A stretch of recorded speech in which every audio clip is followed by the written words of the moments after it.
Hello, my Support Fibro friends. Happy Friday.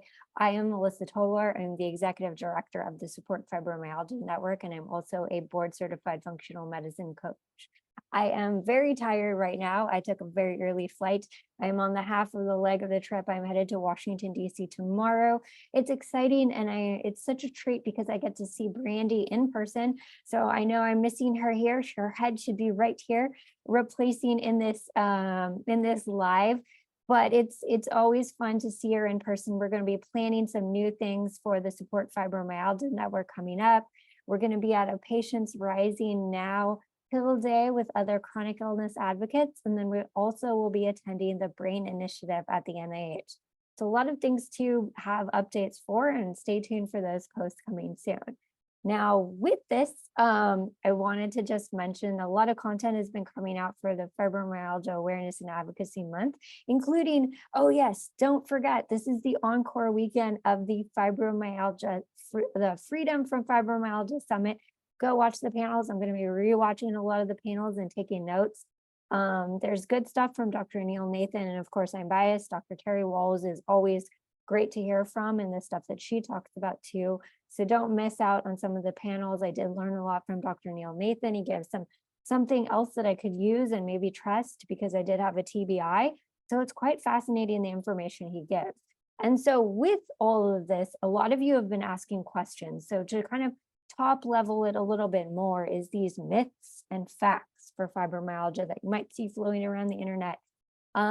So I just want to come with the caution, as fibromyalgia, the science is evolving, and this is good. So please, when you see stuff, well, one, I want to encourage everybody to come to the table with an open mind, curiosity. As science, that's what it's meant for. Constructive conversations. I know it can get really negative sometimes because we have black or white thinking. So I'm going to encourage people to step away from that black and white thinking and just start having curious conversations together. Be kind to each other. It's never good for our fibro bodies to get into that negative space to argue over things. And why we sometimes maybe are out of sorts too, because we are sharing stuff from science and research from days of like 2007.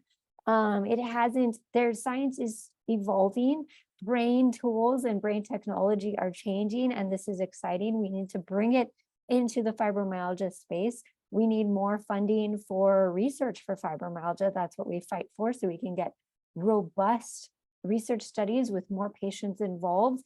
And there's new conversations. So please don't get stuck into the past science sometimes when we see the fact or myth, because things are changing and we are getting rid of a lot of the stigmas that we've kind of heard, especially as changes come up and we talk more about the diagnostic criteria changes. And you'll hear Dr. Daniel Kaw talk about this too, that the ratios for different genders are changing. So again, all genders get diagnosed with fibromyalgia, all ethnicities get diagnosed with fibromyalgia, all ages. And we got to keep this in the front of our mind, because we've noticed in past research studies, we did not necessarily have the diversity that we needed to represent everybody. And that's what we need to move forward and be insistent on when it comes to changes. Now, in this thinking, as I was trying to figure out, so I work as a health coach, predominantly in brain health groups, and I work with a lot of patients who have Alzheimer's, Parkinson's disease, TBI, cerebral palsy. So these things that are starting to affect that definitely affect the brain, neurodegenerative diseases.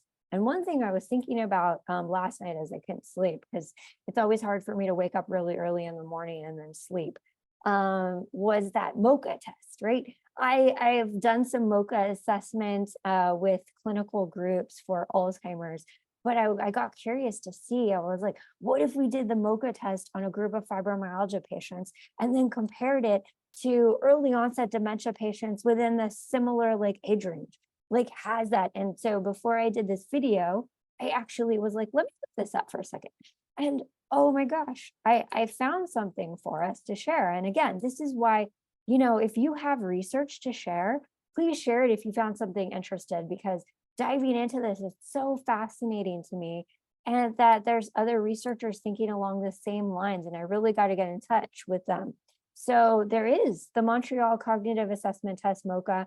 as a screening tool for cognitive dysfunction and fibromyalgia. And this was super exciting. And I'm going to dig into it. Friday night science, that's how I roll. And conclusions there, the MOCA is an acceptable cognitive screening test for the cognitive evaluation of fibromyalgia patients. Very, very interesting for sure. And to give you just a little bit of background on MOCA, so this is a test used by healthcare providers to evaluate people with memory loss or other symptoms of cognitive decline. It can help identify those at risk for developing Alzheimer's disease and other forms of dementia. It's also used as a screening tool for conditions like Parkinson's disease, brain tumors, and head trauma. So it's actually interesting, and that's why I was thinking about it in that formulation, because there are other studies when we talk about neuroinflammation, which came up at the fibromyalgia conference with Dr. Marco Loggia, and there's other things like that. There's other brain studies that show that people with fibromyalgia tend to have a lower density of gray substance in some areas of the brain.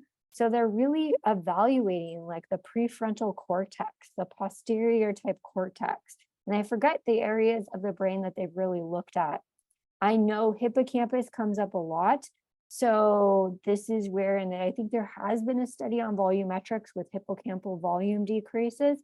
So it's really good that we are taking a deeper dive into the brain, finding the brain connection with spinal cord and what's actually happening, because so much of this, when we talk about even neuroinflammation, and I really want to encourage everyone, I'm going to post this link because it's good. Dr. Terry Walls has this neuroinflammation spectrum article, but just go Google or go chat GPT, just type in neuroinflammation so we can have a better idea of what it is. Then type in neuroinflammation progressive, see what comes up. So you're starting to get a better understanding of the science of where we're headed when we're starting to have conversations with fibromyalgia, and maybe why we need to look at different comparative populations. Because right now we look at chronic pain, we might take fibromyalgia patients compared to healthy controls in a population with chronic lower back pain to see if these treatments work. But what if we went in a whole other direction and looked at more neurodegenerative diseases compared to fibromyalgia populations? So I like this way that it's laid out with Dr. Terry Walls' neuroinflammation, because you're having all these symptoms starting to, like she says here, it's raging in your brain and spinal cord. Part of your immune system, the immune cell is attacking the brain and spinal cord. What if this is the progression, right?